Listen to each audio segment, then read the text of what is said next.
Las noticias no son precisamente alentadoras. Todo apunta a una nueva escalada bélica en Ucrania.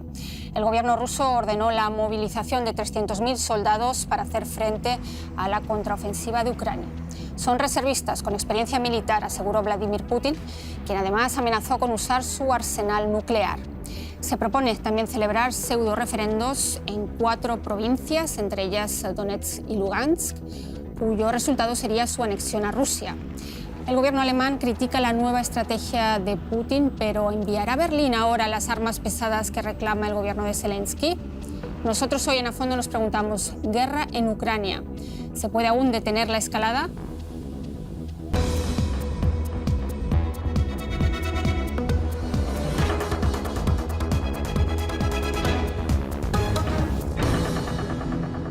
Quiero darles una cordial bienvenida a ustedes y a mis invitados en el estudio, que hoy son Amir Valle, es escritor y periodista cubano, ha trabajado para numerosos medios latinoamericanos desde hace unos años, también aquí, para la Deutsche Welle.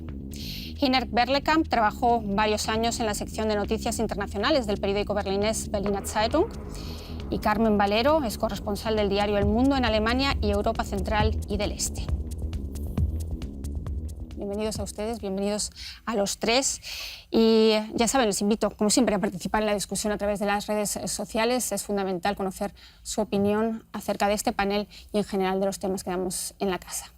Carmen, me gustaría empezar contigo. En realidad, me gustaría empezar con los tres, que valoréis los tres esta nueva estrategia, porque digamos que esta movilización, aunque sea parcial, era algo que había evitado hasta el momento Vladimir Putin. Evidentemente es una medida impopular en Rusia. ¿Cómo lo consideras, Carmen? ¿Es una huida hacia adelante? ¿Es una señal de debilidad, de fortaleza? ¿Cómo lo ves? Bueno, yo creo que es una señal de debilidad, evidentemente, pero me parece además una estrategia necesaria. Él tiene siempre dos discursos, un discurso interno y un discurso para la comunidad internacional. La movilización parcial de su pueblo puede traerle problemas, pero no para quienes están en contra de la guerra, sino para quienes consideran que deben ir mucho más allá. La celebración de los referéndums con pseudo-referéndums me parece una estrategia absolutamente brillante. Creo que con esa jugada no contaba la comunidad internacional. Él, de alguna manera, se asegura o contrarresta la debilidad que ha mostrado en el terreno, marcando otro tipo de terreno. Y me parece una jugada, desde el punto de vista de observadora, muy interesante. Una jugada política para contrarrestar esas pérdidas que está teniendo en el frente militar. Interesante. Amir, ¿qué lectura haces tú precisamente de lo que decías, una huida hacia adelante, o es el reconocimiento también de que no están marchando las cosas bien en la llamada operación especial en Ucrania, ¿no?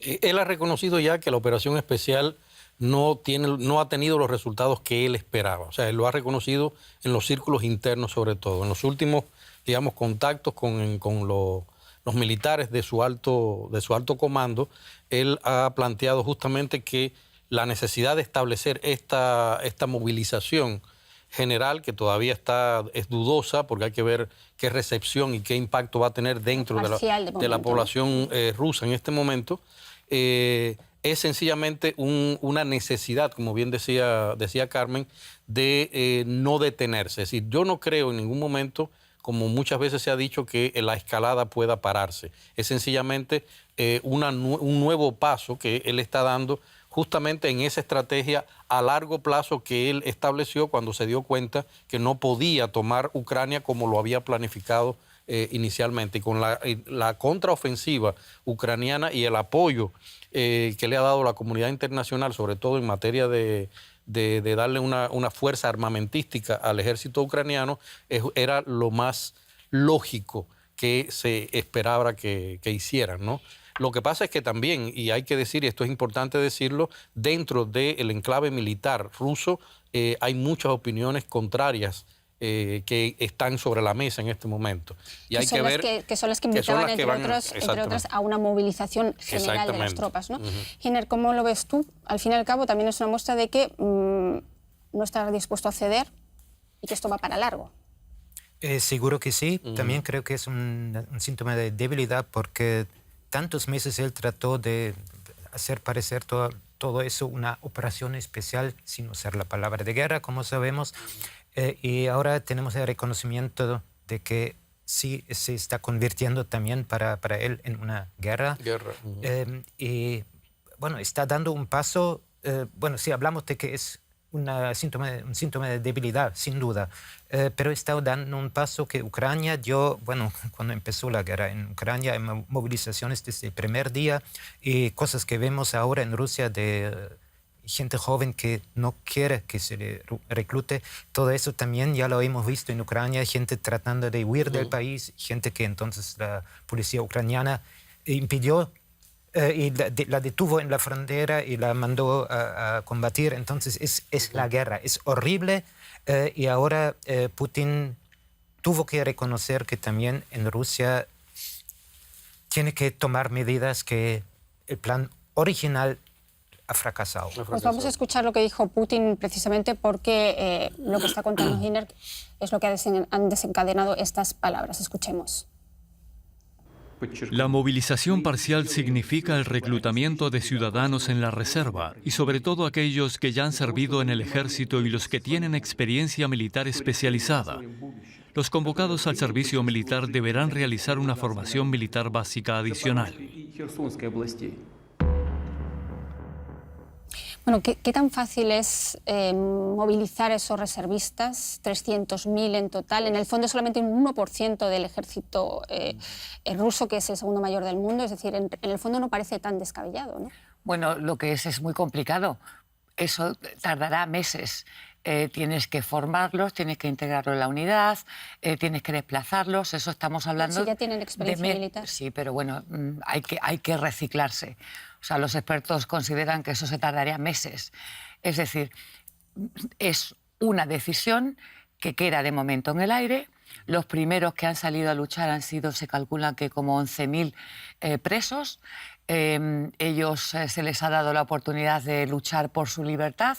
Se les ha dado un sueldo en torno a los 1.500, 1.600 euros y muchos de ellos se han ido a luchar. Es gente que, bueno, que tienen todo tipo de delitos sexuales, crimen, etcétera, etcétera. Mercenarios. Población criminal, o sea, reclusa. Que, bueno, que tienen esa oportunidad de luchar por su libertad y han decidido hacerlo, porque se mueren en un campo de reeducación o en una colonia de trabajo o en el CENTE. Eso es una cosa. Yo creo que los 300.000 militares reservistas no se van a poder movilizar de la noche a la mañana, pero sí tiene un efecto en la población rusa, porque la guerra que antes se veía o la operación especial que ahora se veía a través de televisión, las que transmitían, ahora se lleva al salón de tu propia casa porque sabes que a lo mejor a tu hermano, a tu hijo, a tu nieto, a tu sobrino igual le toca. Entonces eso ya crea un efecto negativo.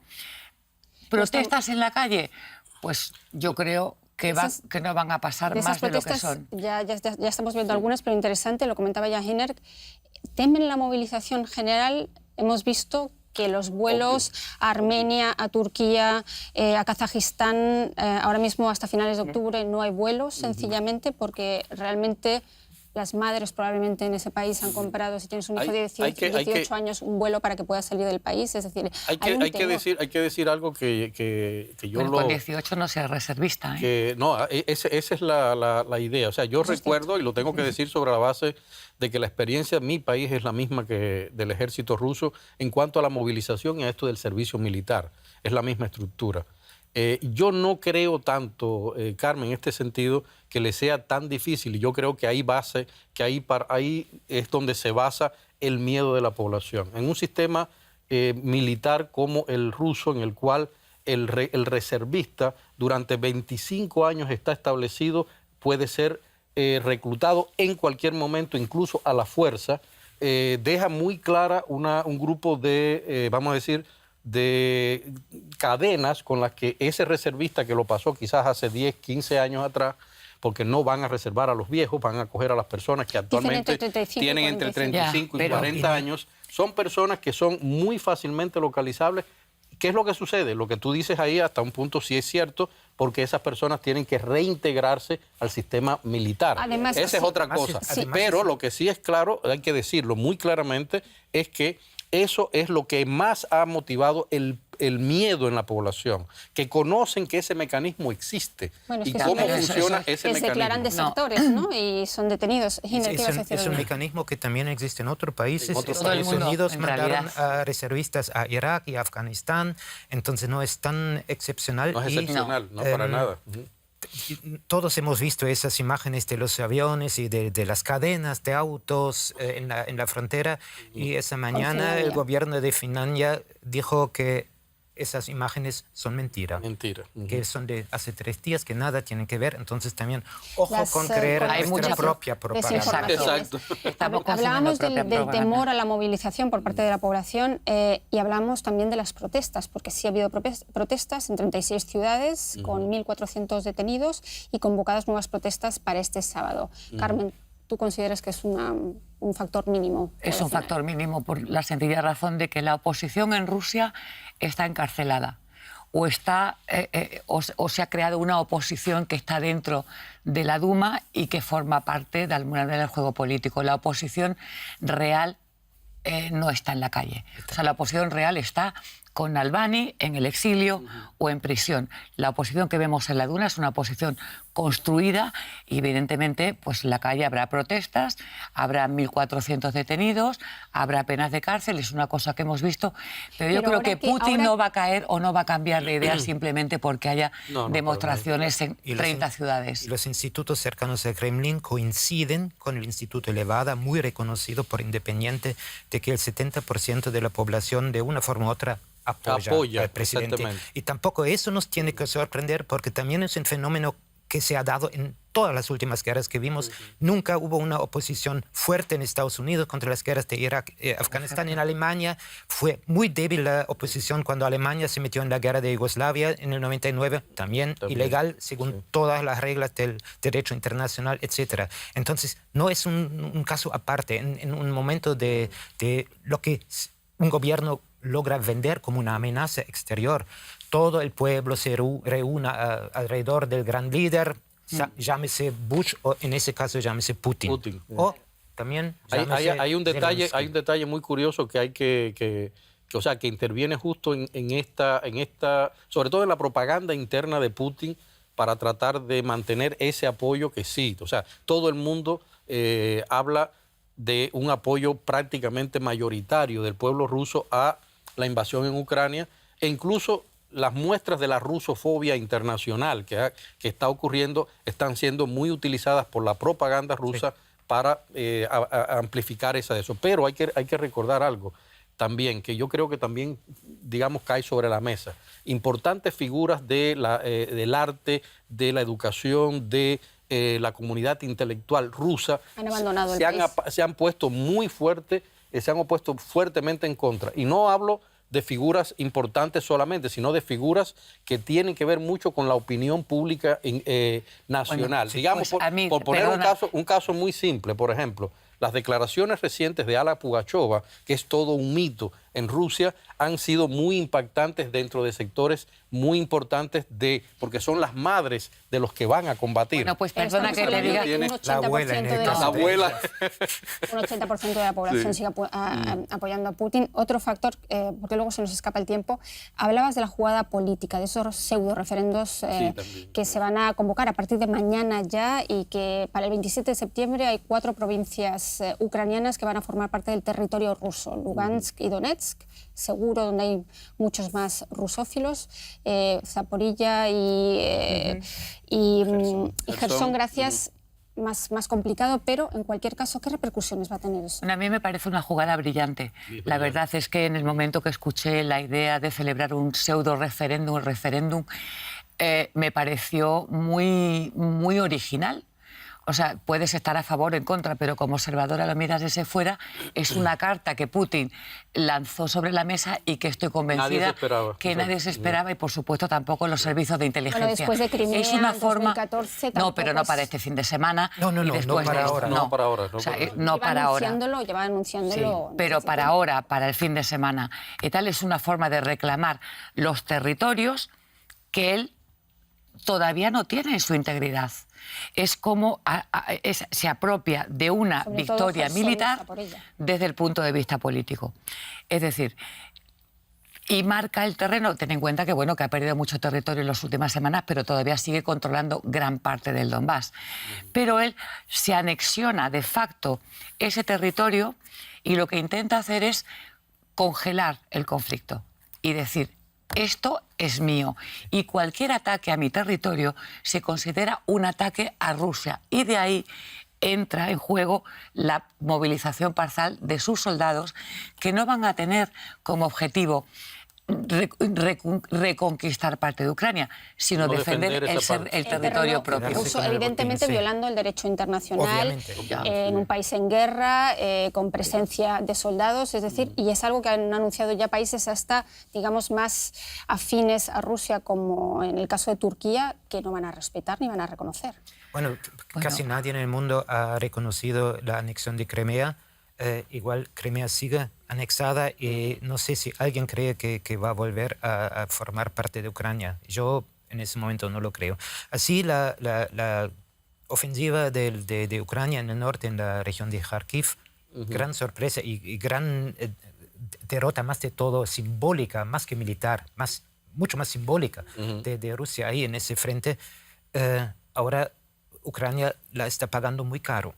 Entonces, eso para mí demuestra que las armas no pueden terminar ese conflicto. Y esa yo creo que es la estrategia que él está utilizando ahora, porque no está poniendo sobre la base el asunto de las armas. Para mí, Carmen, más importante yo creo en su estrategia, que considero también muy interesante, es el hecho de que él está apelando a no soy yo el que estoy diciendo, es el pueblo de estos lugares los que están reclamando. Bueno, si es que, y entonces mete esa... ¿Qué apoyo tiene exactamente en esos lugares? Porque en Donbass tiene apoyo, pero en Jersón y en Zaporilla no tiene el mismo apoyo. No tiene el mismo apoyo y ahí podría dársele un caso, pero por ejemplo en el caso de Donetsk y Lugansk tiene prácticamente todo el apoyo o un apoyo mayoritario en esas regiones, que en relaciones internacionales y en la digamos en el escenario internacional para él es una carta que en cuanto a estrategia política es muy interesante.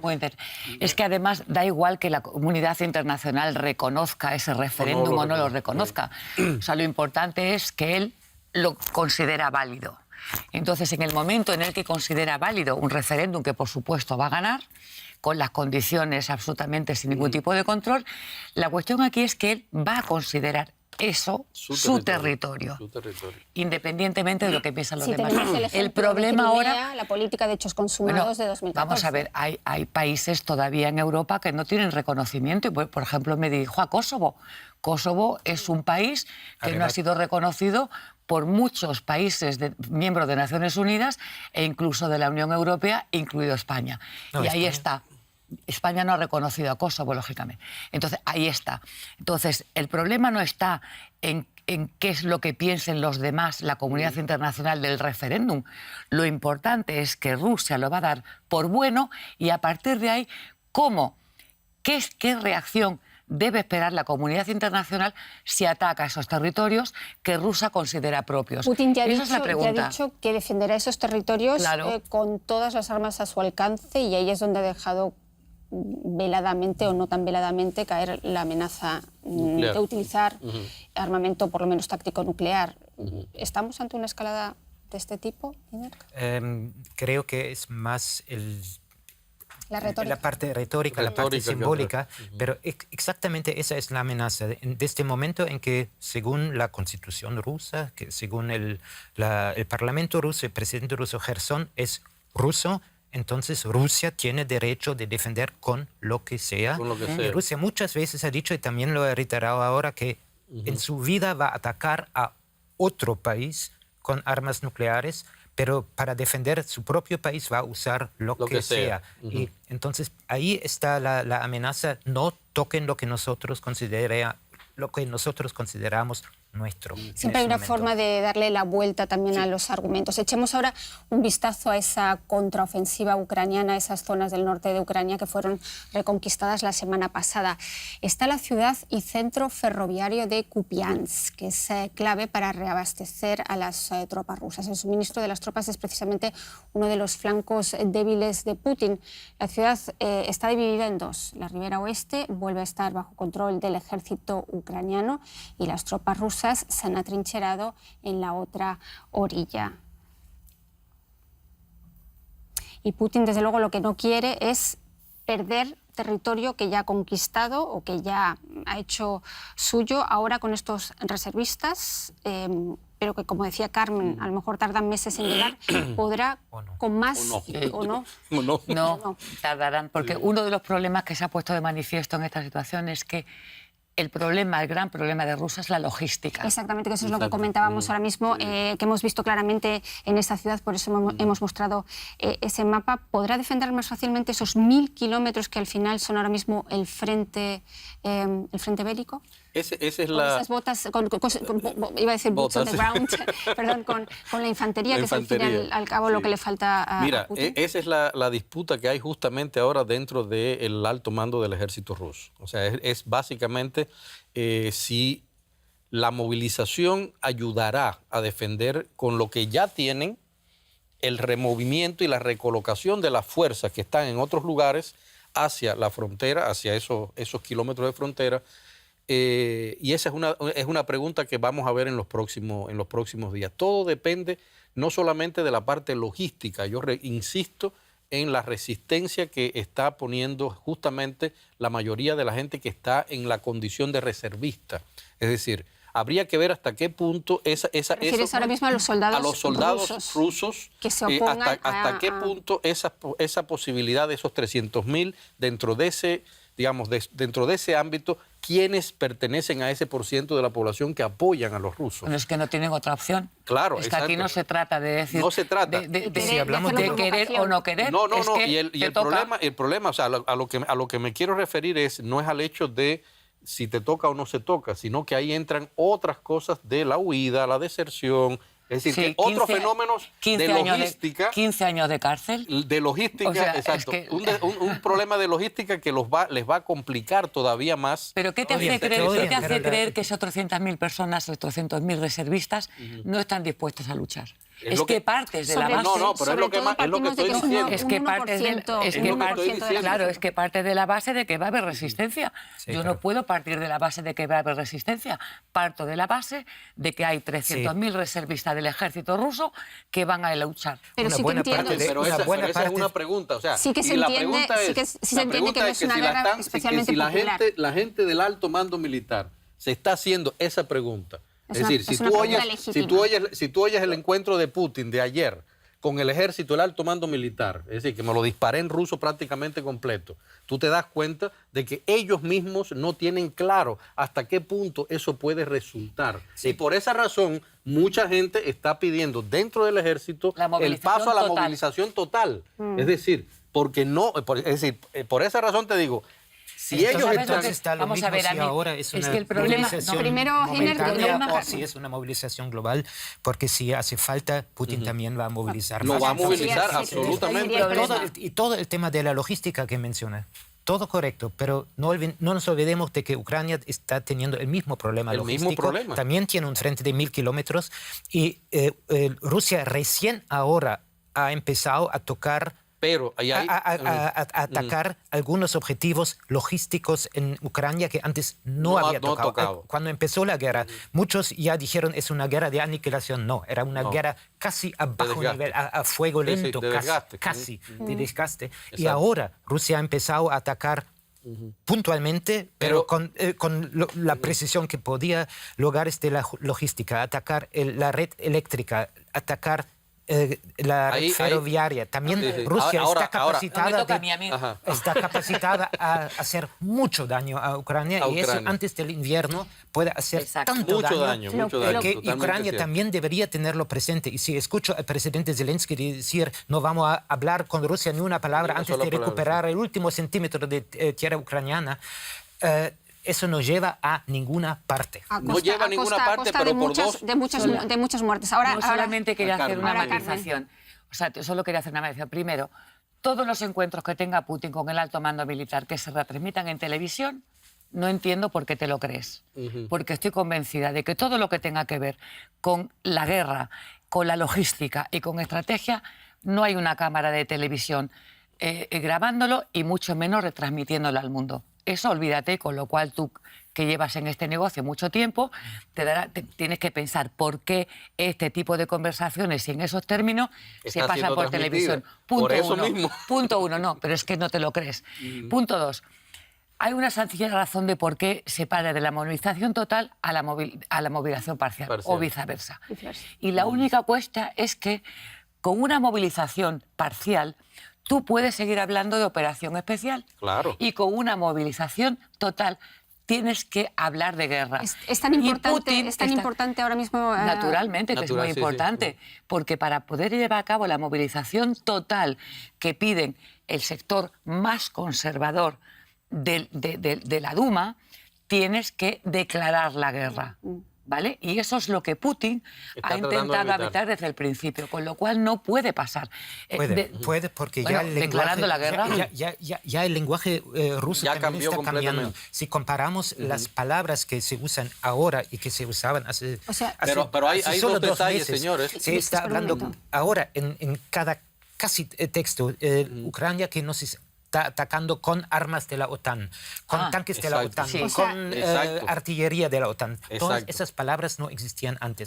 Entonces Putin está haciendo hincapié en que no es Ucrania ya el adversario, qué sé yo, sino colectivo. Cada vez más el occidente colectivo. Y si es el occidente colectivo, habrá ningún problema en fundamentar por qué hace falta pasar a la guerra. Movilización. Así que estamos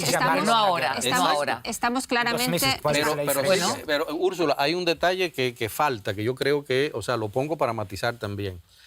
Ahorita hablábamos de algo, es decir, Putin ya le da igual la política internacional y lo que piensen internacionalmente. Él lo que quiere justamente es anexar esos territorios y para defender su tesis de lo que me tocas, si me tocas esto, yo tengo derecho a defenderme. Lo ha demostrado ahora en la ONU, es decir, con su disposición a vetar una resolución en su contra.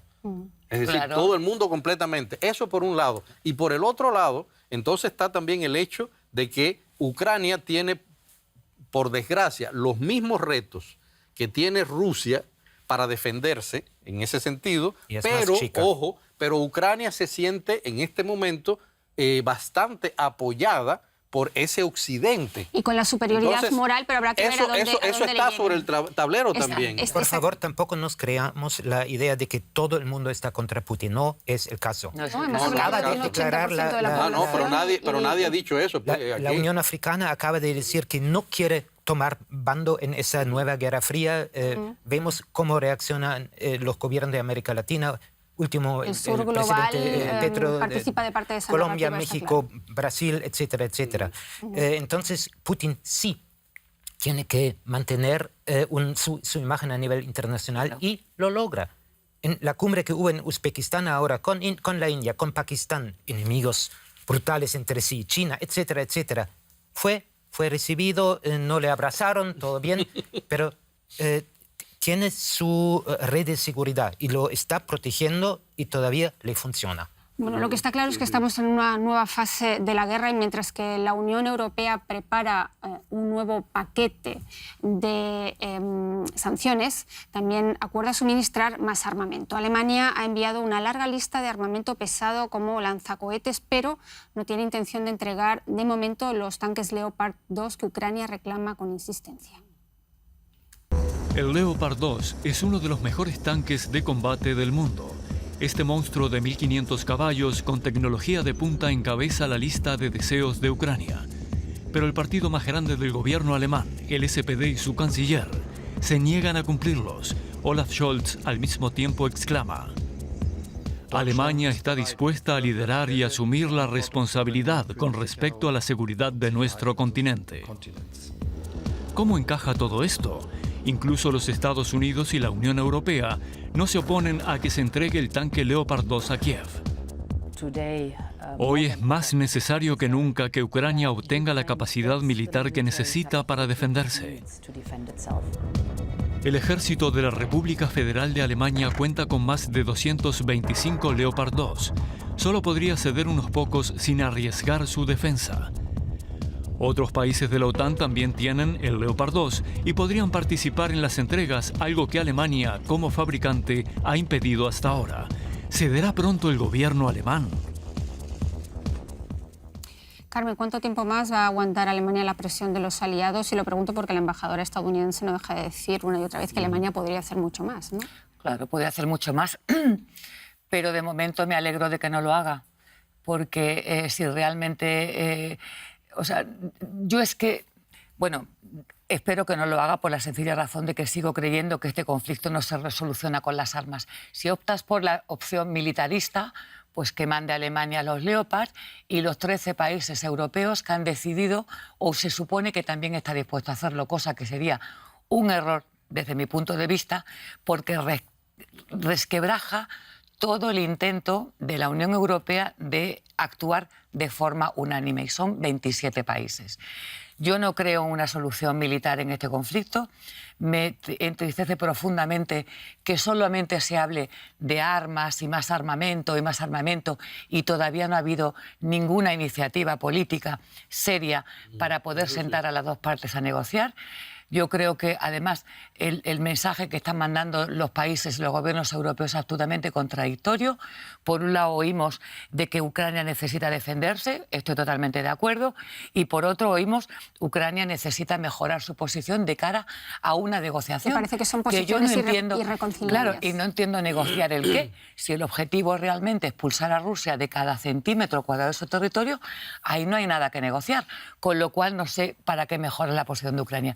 Es decir, a mí me parece, sinceramente, haciendo una lectura un poco más global de la situación, que yo creo que la política en general se está infantilizando. Y no solamente porque haya delfines cada vez más jóvenes que llegan a los gobiernos sin ningún tipo de experiencia y que creen que gobernar es como dirigir una startup, sino gente que considera que todo en política internacional, en geopolítica, es blanco o negro. Y las relaciones internacionales nunca han sido así.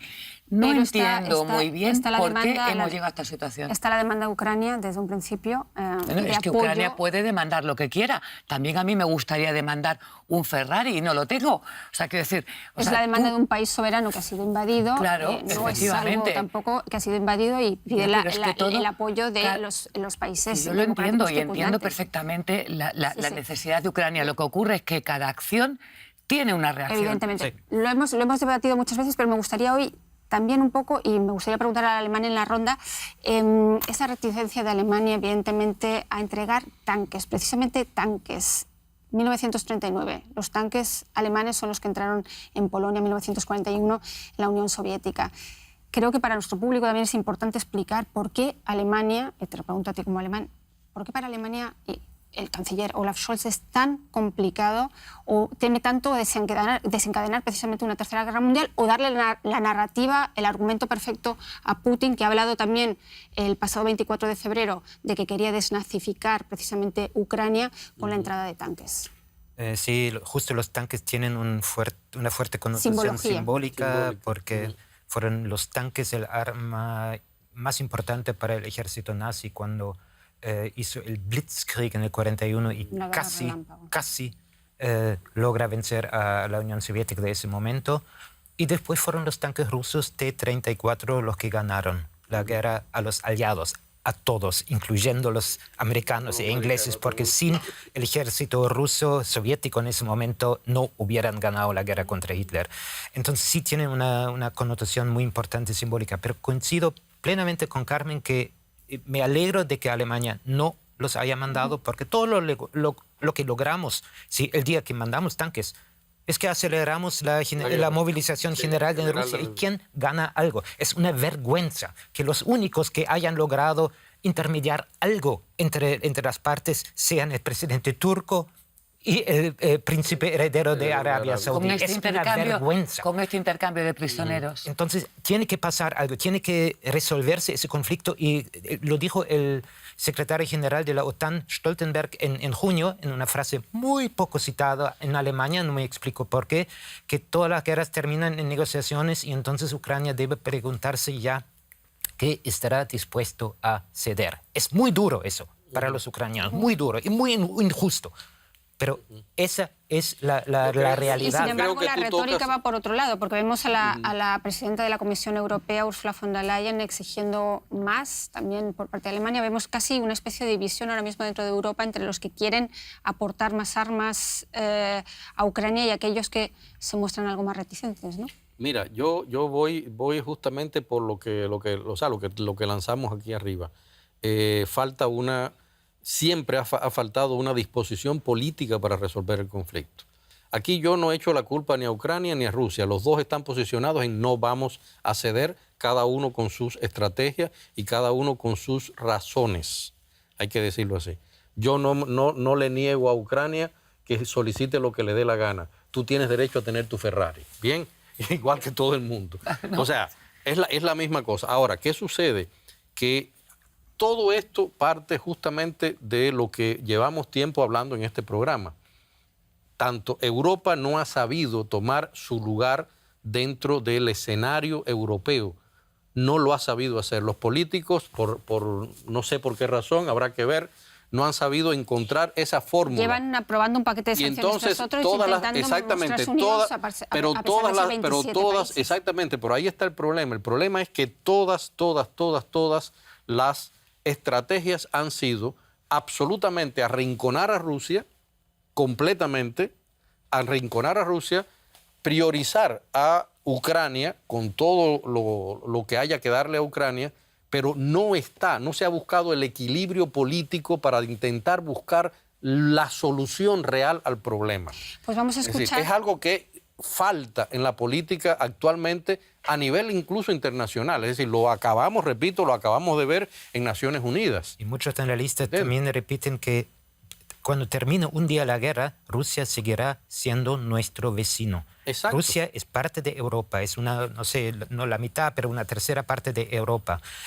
Si la presidenta de la Comisión Europea dice que Ucrania forma parte de la familia europea, ¿y Rusia forma parte de la familia de las hordas asiáticas o qué cosa? Es absurdo.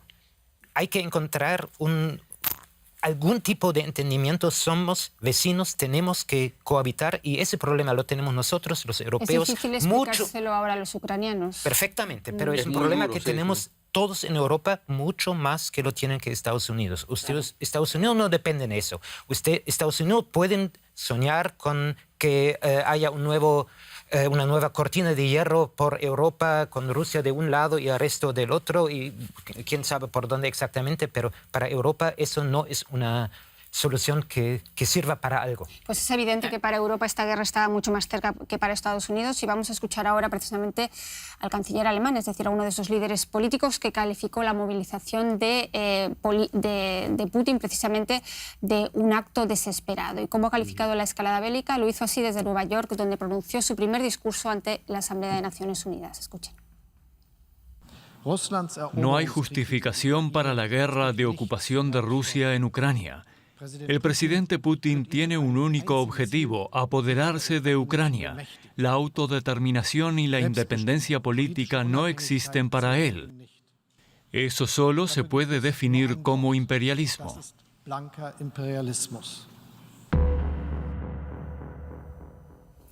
Y Putin se compara claramente con Pedro el Grande, es decir, ese discurso imperialista cala entre los rusos y cala entre más que gran parte de la población rusa, ¿no?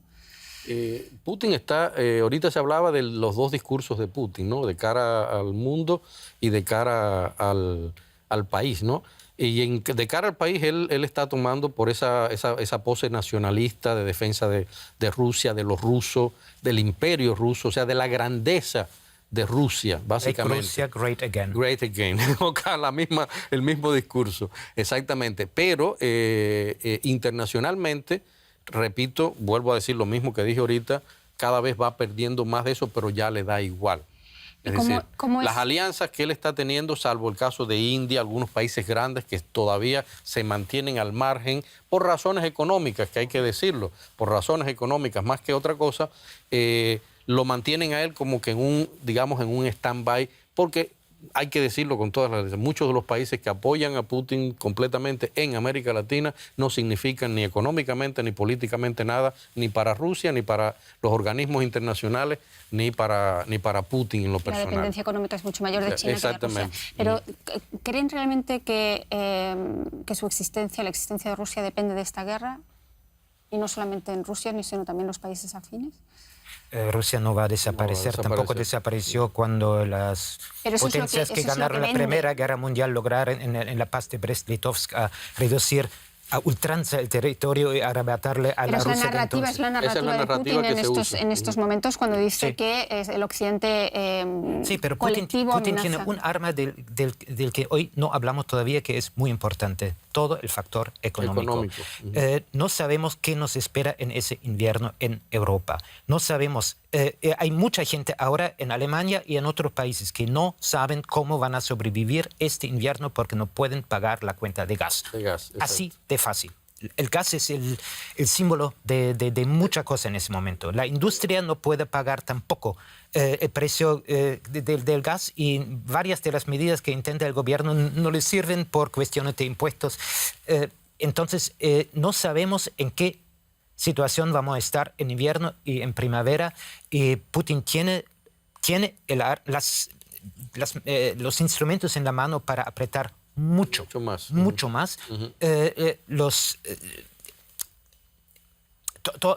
Para aumentar mucho la presión, y todo lo que estamos haciendo en Alemania, que está haciendo nuestro gobierno, la mitad de eso puede servir, la otra mitad es quizás a largo plazo. Son varias medidas muy buenas, aumentar el uso de la energía renovable, todo bárbaro, pero no nos va a salvar en este invierno, ni las importaciones extra. Y vamos a ver qué efecto eso tendrá en la situación psicológica en Europa. Y a eso puede apostar todavía. Lo vamos a ver en próximos programas, con toda seguridad. Una pregunta con una frase por parte de cada uno. ¿Cómo rebajar ahora mismo la escalada? ¿Cómo desescalar en esta situación de tensión? Pues aprovechando el espacio que hay entre la celebración del referéndum y cuando Moscú decida reconocer e incorporar eso al territorio para integrar cualquier iniciativa de paz. Y, por supuesto, no enviando más armas. Una solución política va por ese camino. Una frase, porque... Completamente de acuerdo. Solución política. Seguiremos hablando del tema, seguiremos aquí en A Fondo. Esperamos sus comentarios. Se nos acabó el tiempo una vez más. Hasta la próxima.